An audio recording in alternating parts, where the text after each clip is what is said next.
स्वर्णिम मध्य प्रदेश छत्तीसगढ़ देख रहे हैं आप। मैं हूं सुनील कुमार हिमाचली। सबसे पहले रुख करेंगे मध्य प्रदेश का, जहां एमपी के गृह मंत्री नरोत्तम मिश्रा ने कांग्रेस पर जमकर निशाना साधा है। साथ ही राहुल गांधी पर निशाना साधते हुए कहा कि देश की कमजोर बताना और उस पर उंगली उठाना उनकी आदत है।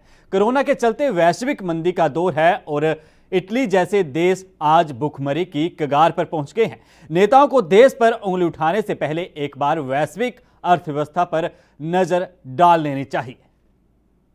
भारत के ऊपर उंगली उठाना आदरणीय राहुल गांधी जी का स्वभाव हो गया है। भारत को कैसे कमजोर बताना, ये उनकी आदत हो गई है। जीडीपी भारत की गिर रही है। अरे थोड़ा इटली पे नजर मान लेते अपने नाना के यहाँ, 39% जीडीपी गिरी है। भुखमरी के कगार पे है पूरा इटली, पर वहां ध्यान नहीं गया, भारत पे चला गया। ये वैश्विक मंदी का दौर है। कोरोना सिर्फ हिंदुस्तान में नहीं है, विश्व के अंदर कोरोना है। राहुल गांधी जी को ये नहीं दिखा कि इस 24%, 23% की मंदी के दौर में भी किसी गरीब को भूखा नहीं सोने दिया मध्य प्रदेश और दिल्ली की सरकार ने।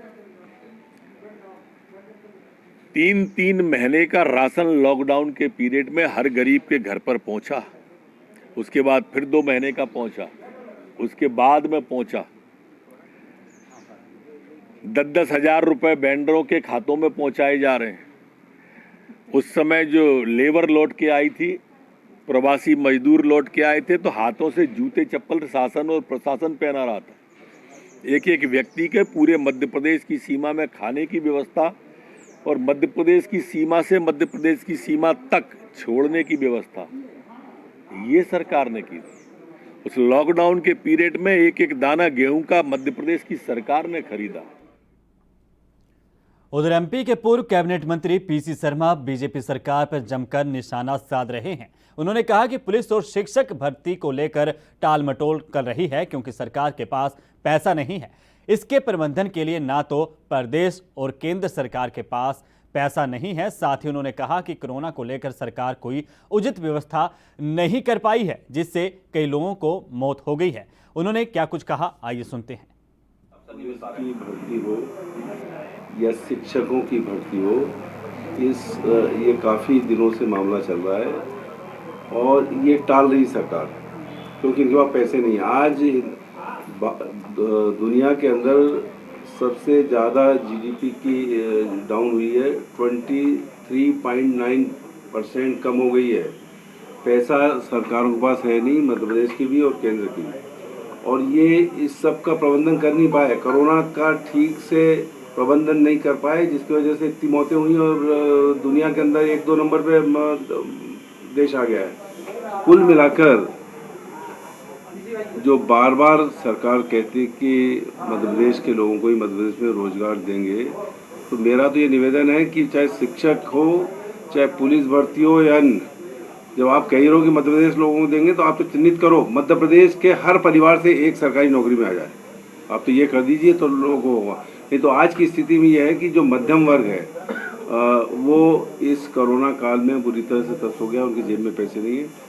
बेरोजगारी बढ़ती जा रही, बेरोजगारी पहले ही थी वो और बढ़ती जा रही है, और ये मान के चलिए कि भुखमरी की स्थिति पैदा होगी। इस समय दुनिया में सबसे आर्थिक स्थिति के मामले में जीडीपी ग्रोथ जो कम हुई है उस मामले में नंबर 1 पे हिंदुस्तान।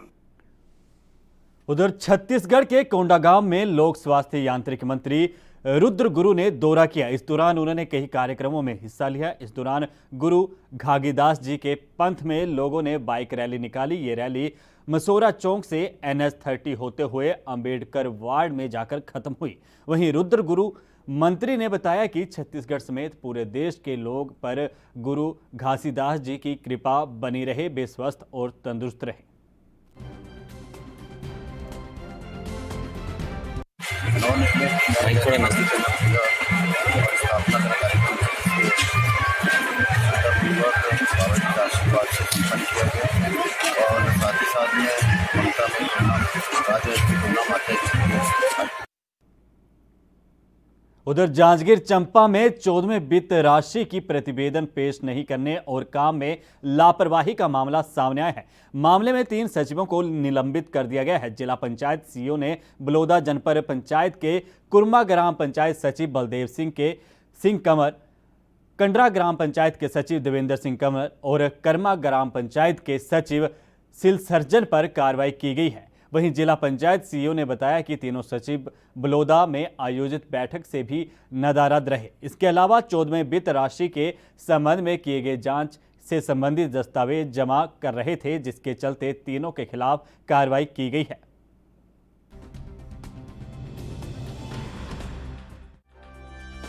जिले में 14वें वित्त के अनियमितता के संबंध में जांच हो रही थी, जिसमें उन सचिवों को दस्तावेज जमा करने के लिए निर्देशित किया गया था।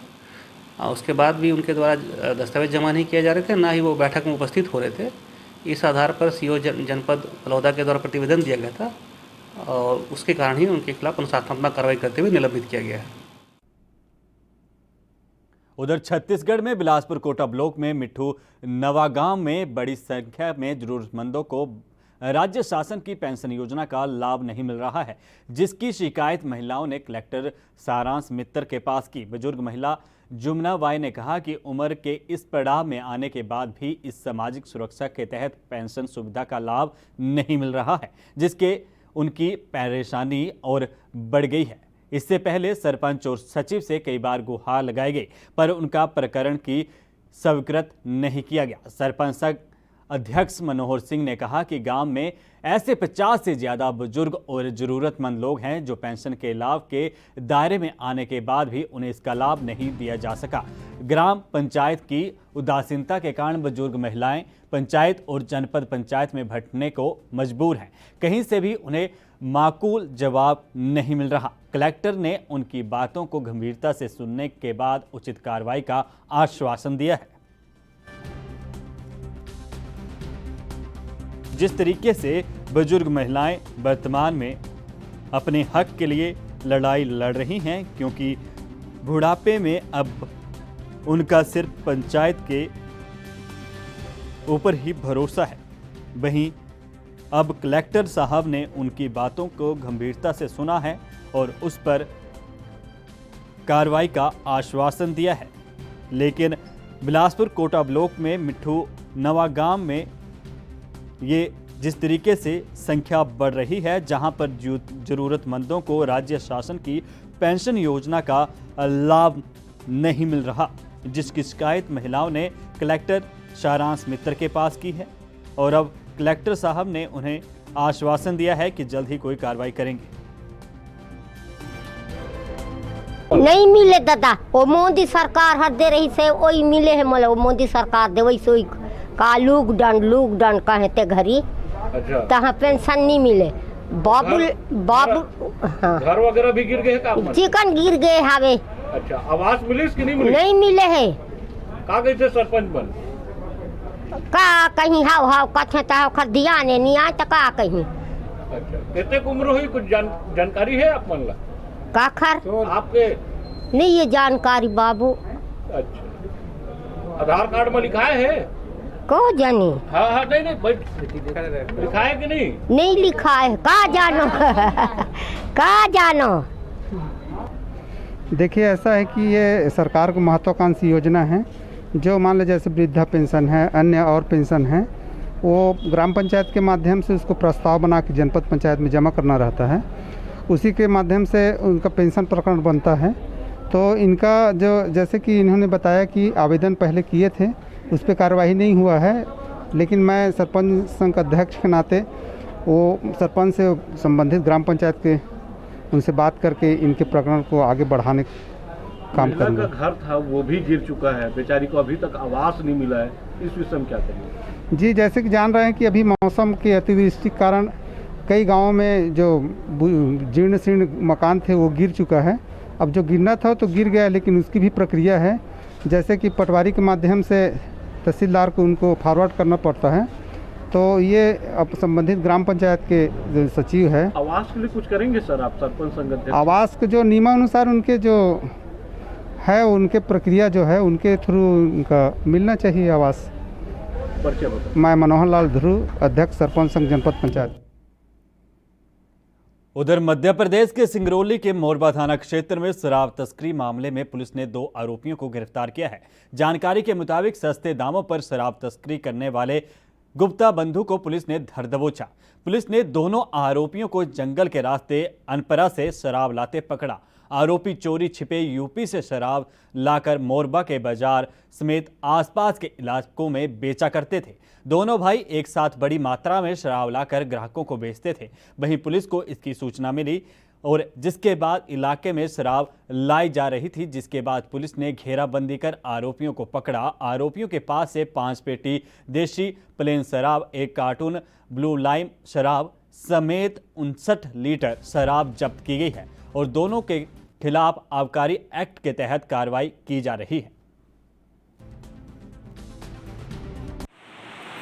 मोरबा के 2 हैं, शशिकांत गुप्ता और संदीप गुप्ता। दोनों जो है होटल का कारोबार करते हैं और लंबे समय से उत्तर प्रदेश से अवैध शराब लाकर यहाँ बेचा करते थे।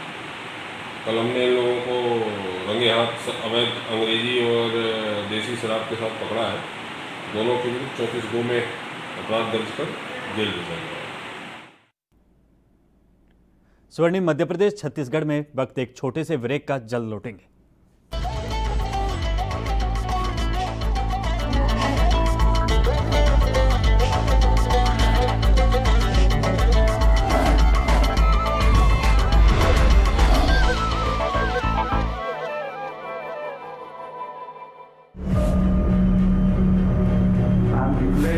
Public health emergency of international concern over the global outbreak of novel coronavirus. Bharat की कोरोना वायरस से जंग। आपको चाहिए पूरी जानकारी के लिए भरोसेमंद जरिया।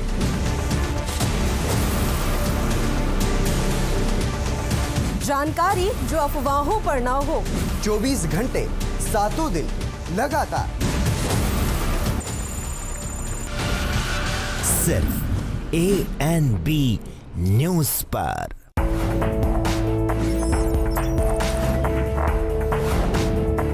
कम ब्रेक और ज्यादा खबरों के साथ देखिए ANB news in channel number पर।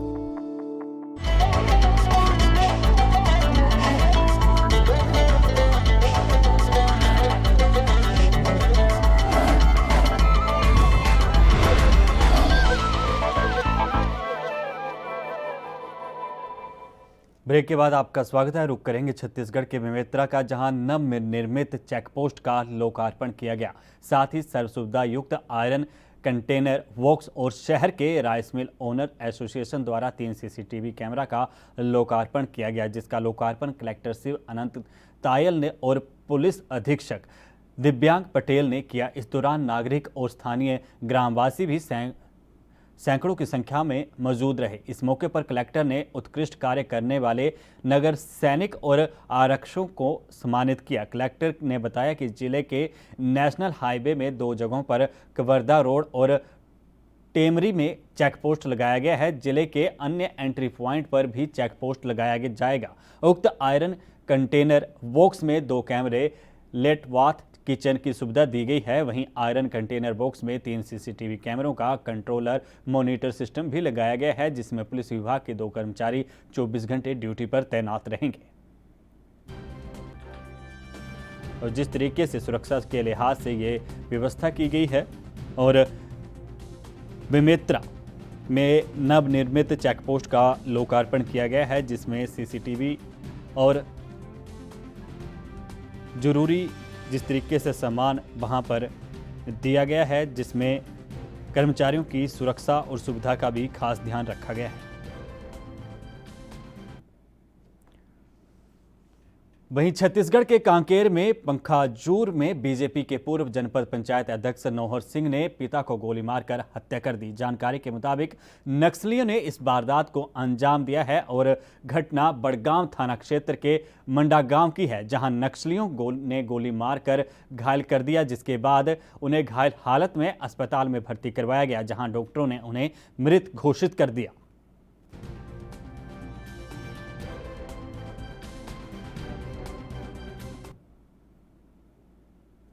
वहीं छत्तीसगढ़ के जगदलपुर के आसना में मिली लाश की गुत्थी पुलिस ने सुलझा ली है। गुत्थी को पुलिस ने 72 घंटों में सुलाया। मामले में हत्या के 3 आरोपियों को गिरफ्तार कर लिया गया है। जानकारी के मुताबिक पुलिस ने मृतक की पहचान कर ली है और खुलासा कर दिया है कि उसकी हत्या हुई थी।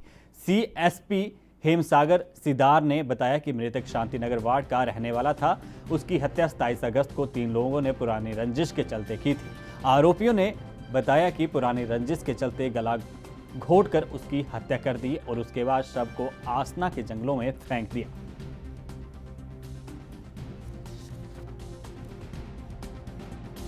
और विवाद के पश्चात जो है इन तीनों के द्वारा जो है विकल नारायण चौहान जो है उनके साथ काफ़ी मारपीट किया गया और मारपीट के पश्चात जो है इन्हें अपनी मोटरसाइकिल में बिठाकर जो है ग्राम आसना की ओर ले जाया गया और ग्राम आसना और डोडरेपाल के मध्य जंगल में जो है इन्हें हाथ मुक्का लात और गमछा से जो है गला दबाकर 27 अगस्त की रात करीब 9:45 के मध्य जो है हत्या कर दिया गया था। और हत्या के पश्चात जो है विकल नारायण की डेड बॉडी को जो है रोड किनारे जंगल पर डंप कर दिया गया था। और इस आधार पर इनकी जो संदेही हैं उन्हें अलग अलग क्षेत्रों में मुखबिरों के माध्यम से पतासाजी कर जो है पकड़ा गया और उनसे पूछताछ पर तीनों संदेहियों के द्वारा विकल नारायण की हत्या जो है करना स्वीकार किया गया है और इस मामले पर तीनों आरोपी को जो है गिरफ्तार कर लिया गया है और उन्हें जो है गिरफ्तार पश्चात जो है। उधर छत्तीसगढ़ के सुकमा में सुरक्षा बलों और नक्सलियों के बीच मुठभेड़ हुई। वहीं सुरक्षा बलों ने नक्सलियों के कैंप को नष्ट कर दिया। इस दौरान जवानों ने नक्सल सामग्री विस्फोटक बरामद किया। जानकारी के मुताबिक पुष्पाल थाना क्षेत्र के जंगलों में जवानों और नक्सलियों के बीच मुठभेड़ हुई। इस मुठभेड़ में नक्सलियों को नुकसान होने की बात कही जा रही है। घटना की पुष्टि SP सुलभ सिंगना ने की। सुकमा SP ने बताया कि पुष्पाल थाना क्षेत्र के कोलेंग इलाके में बादनपाल के जंगलों में DRG और माओवादियों के बीच मुठभेड़ हुई, जिसमें 2 से 3 नक्सलियों के घायल होने की सूचना मिली है और नक्सलियों को बड़ा नुकसान हुआ है। और जिस तरीके से ये तस्वीरें भी हैं जो नक्सलियों से चीज़ें बरामद की गई हैं, इसमें कुछ कागजात भी हैं और कुछ ऐसी चीज़ें मेडिसिन, रेडियो और इसके अलावा रस्सी, ये सारी चीज़ें उनसे बरामद हुई हैं।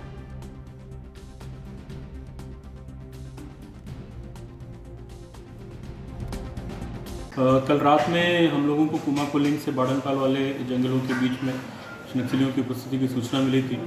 सूचना पर तत्काल DRG की टीम को इलाके की सर्चिंग करने के लिए भेजा गया और रात में लगभग 12 साढ़े 12 के आसपास में नक्सली पार्टियों के साथ में हमारी पार्टी की मुठभेड़ हुई है। मुठभेड़ के पश्चात नक्सली इलाके को छोड़कर भाग गए।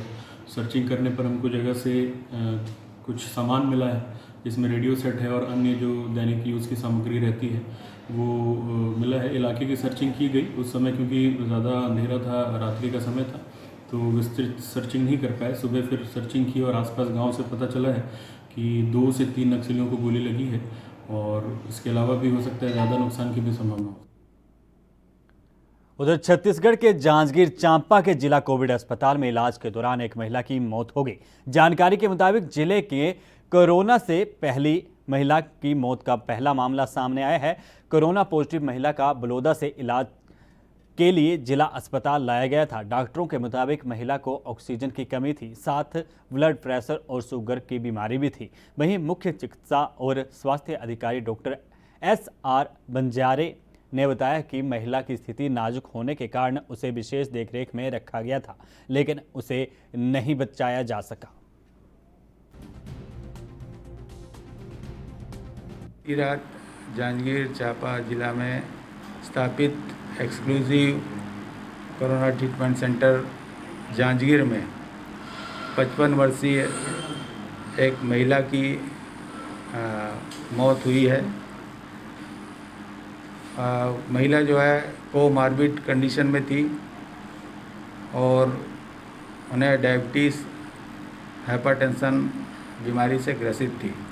अचानक उनका जो ऑक्सीजन लेवल है गिरने लगा। उसके बाद ऑक्सीजन और इसमें सब आवश्यक इमरजेंसी दवाइयों में रखा गया। उसके बाद भी उसे रिसस्टिटेट नहीं किया जा सका।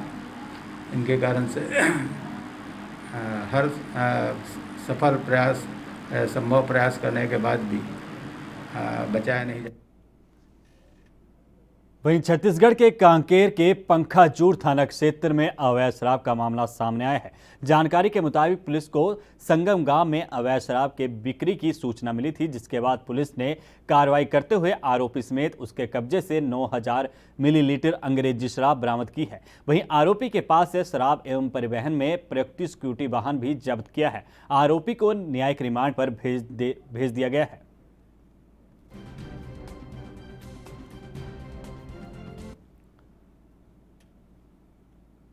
वहीं मध्य प्रदेश के बैतूल के चिलोली थाना क्षेत्र में पात्री ग्राम में एक महिला का शव मिला है, जिसकी हत्या की आशंका जताई जा रही है। जिसकी सूचना के बाद पुलिस मामले की कार्रवाई में शुरू कर दी गई है, जिसके बाद महिला का पति ही हत्यारा निकला। जानकारी के मुताबिक शराबी पति भैयालाल अपनी पत्नी पर शक करता था, जिसके बाद उसने पति को डंडों से मारकर पत्नी की हत्या कर दी। फिलहाल पुलिस ने आरोपी को अपनी गिरफ्त में ले लिया है और बयानों के आधार पर जांच शुरू कर दी है।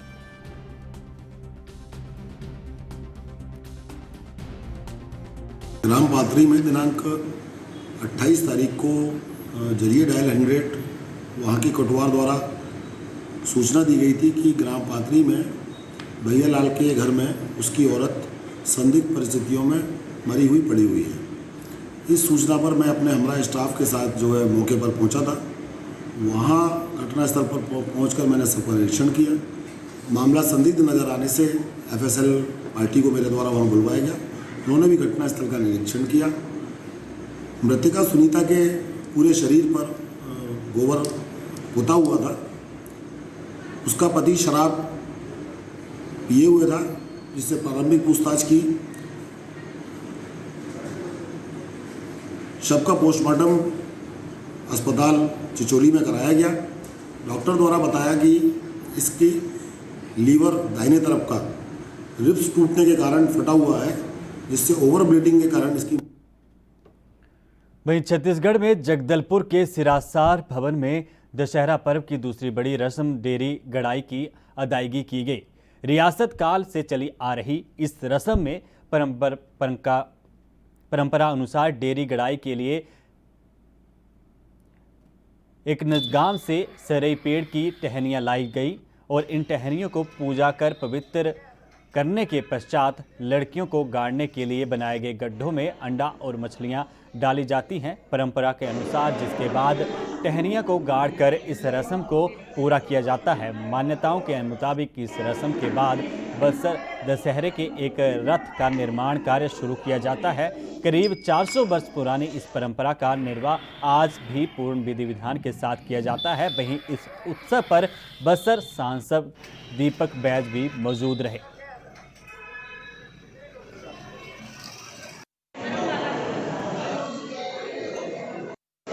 निश्चित रूप से इस समय कोरोना महामारी को देखते हुए हम लोग के लिए भी और जिला प्रशासन के लिए, शासन प्रशासन के लिए बहुत बड़ा चुनौती है कि समय की भीड़ भाड़ से हट के हम दशहरा कैसे संपन्न करें। निश्चित रूप से ये हम लोग के लिए सबसे बड़ा चुनौती है। और आज डेरी गड़ाई रस्म का मैं बस्तर वासियों को, बस्तर सांसद होने के नाते और साथ ही दशहरा कमेटी के अध्यक्ष होने के नाते मैं बहुत बहुत बधाई देता हूँ। नहीं, अभी चर्चा नहीं हुई है। अभी हम लोग 4 तारीख को हम लोग का बैठक दशहरा कमेटी का हम रखे हैं यहाँ पे।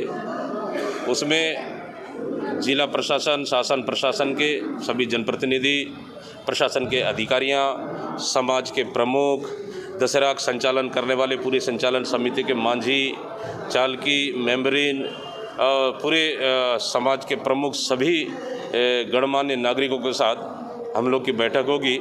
और निश्चित रूप से आने वाला समय में इस संकट काल में दशहरा को भी हमको संपन्न करना है और कोरोना के महामारी से भी हमको बचाना है। स्वर्णिम मध्य प्रदेश छत्तीसगढ़ के इस बुलेटिन में इतना ही। मुझे यानी सुनील कुमार हिमाचली को दीजिए इजाजत। धन्यवाद।